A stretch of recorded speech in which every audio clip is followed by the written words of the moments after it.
lancée par un leader politique, des journalistes, mais aussi des citoyens qui ont occasionné des morts, de nombreux blessés et provoqué le saccage de divers biens publics et privés. Les services de sécurité ont procédé à l'arrestation de plusieurs personnes. Donc il y a aujourd'hui des personnes qui ont été arrêtées, mais essentiellement dans la région de Dakar et dans la région de Ziguinchor. Donc ces personnes ont été arrêtées, ils sont poursuivis pour des actes et faits graves, de terrorisme notamment, tout à l'heure on y reviendra, le bus qui a été incendié, d'appel à l'insurrection, d'actes et manœuvres de nature à compromettre la sécurité publique ou à provoquer des troubles politiques graves, entre autres. Ils sont donc détenus dans les différents établissements pénitentiaires. Mais essentiellement, comme je le disais tout à l'heure, dans la région de Dakar et la région de Ziguinchor. J'entends parfois dire que les prisons sénégalaises sont remplies, pas du tout. On a arrêté quelques personnes, oui, mais je vous rappelle que pendant la grâce, le président de la République avait gracié quasiment 1700 personnes. Donc au contraire, il y a une baisse du nombre de prisonniers dans les prisons. Mais il y a des arrestations qui ont été faites ici. Et ces arrestations, donc, j'ai rappelé les raisons pour lesquelles ces personnes ont été arrêtées. Et ces arrestations s'inscrivent essentiellement dans le rétablissement de l'ordre, de la sécurité et de la tranquillité publique. Parce que vous savez, quand vous avez dans un pays des individus qui s'illustrent par des appels à l'insurrection, qui posent des actes qui compromettent la sécurité publique, mais l'État est obligé de les arrêter. La mission de l'État, c'est quoi? La mission régalienne de l'État, c'est de défendre l'ordre public, c'est de défendre la loi, c'est de défendre les personnes et les biens. C'est de permettre que les gens puissent aller et venir. Donc, les raisons essentielles de ces arrestations, qui sont réelles, c'est les raisons que je viens d'indiquer tout à l'heure. Dans ce cadre, il a été noté l'arrestation de Maître Juan Branco.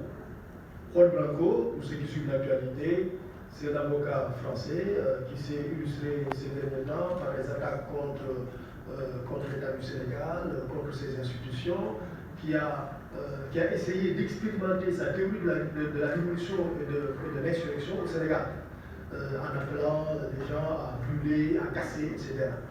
Il y a, sur la base de ces infractions, un mandat d'arrêt international qui a été émis à son encontre. Et ce mandat d'arrêt international a été délivré par un juge d'instruction qui lui reprochait les faits que j'ai évoqués tout à l'heure, d'insurrection, d'actes de nature à troubler la sécurité publique et parfois même des appels à l'insurrection pour renverser l'ordre constitutionnel. Donc il y a un mandat d'arrêt international qui a été décerné. Il se trouve qu'il est entré irrégulièrement, pour ne pas dire frauduleusement, dans le territoire national. Et il a cherché à en sortir de manière aussi irrégulière et frauduleuse, mais du fait du succès de la coopération policière internationale, il a été appréhendé en Mauritanie et remis aux autorités de police du Sénégal. Évidemment, dès qu'il a été remis aux autorités de police du Sénégal, qu'est-ce qui se passe? On exécute le mandat d'arrêt international. C'est le mandat qui a été exécuté. Le mandat est là. C'est sur la base de mandat d'arrêt international, le mandat est là, sous mes yeux, qu'il a été arrêté. Et quand il a été arrêté, mandat d'arrêt, quand on vous arrête, on vous conduit directement en prison. En l'occurrence, c'était la maison d'arrêt de correction de Rebeuss. Il a été conduit là-bas. Il a été présenté à un juge d'instruction ce matin. Et le juge d'instruction a exécuté le mandat d'arrêt international. Parce que le mandat d'arrêt, c'est quoi? C'est pour arrêter quelqu'un. On l'a arrêté. Donc une fois qu'on l'arrête, le mandat d'arrêt a rempli sa fonction. Sa fonction, c'est de faire arrêter le monsieur. Le mandat d'arrêt a été exécuté. Donc il a été arrêté. Lorsqu'il a été arrêté, notamment par l'exécution du mandat d'arrêt international, le juge d'instruction l'a inculpé et lui a accordé la liberté provisoire. Il a inculpé pourquoi? Parce que les infractions qui étaient visées, ce sont les plus hautes poursuites.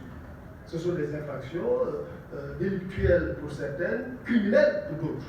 Ça veut dire que sa détention pour les besoins de l'information judiciaire peut même dépasser 6 mois. Il se trouve aussi que pour ces faits, il ne peut être jugé en flagrant délit. Ce n'est pas possible. Ce n'est pas des faits pour lesquels on applique la procédure de la flagrance. C'est pour ça donc qu'il a été inculpé. On aurait pu le mettre sous mandat de dépôt pendant des années. Mais l'option du juge d'instruction, ce n'est pas le parquet, ce n'est pas le procureur.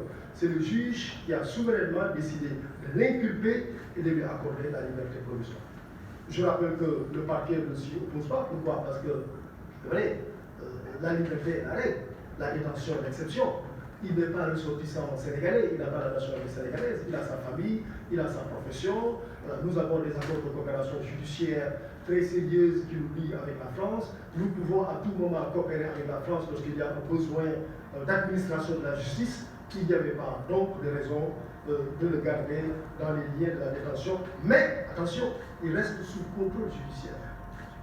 Il reste sous contrôle judiciaire, cela veut dire quoi? Cela veut dire, la procédure de l'information judiciaire continue à son accord. Tous les actes d'instruction peuvent être posés. Deuxièmement, il est possible que son contrôle judiciaire soit révoqué. Et troisièmement, il peut être jugé lorsque l'information sera clôturée. Il peut faire l'objet d'un renvoi devant une juridiction de jugement et être jugé. Il pourra être jugé, il pourrait être jugé, il pourrait être condamné. Là, je fais comme les journalistes, je utilise le conditionnel, il pourrait, parce que je ne suis pas au juge, mais le juge pourrait effectivement clôturer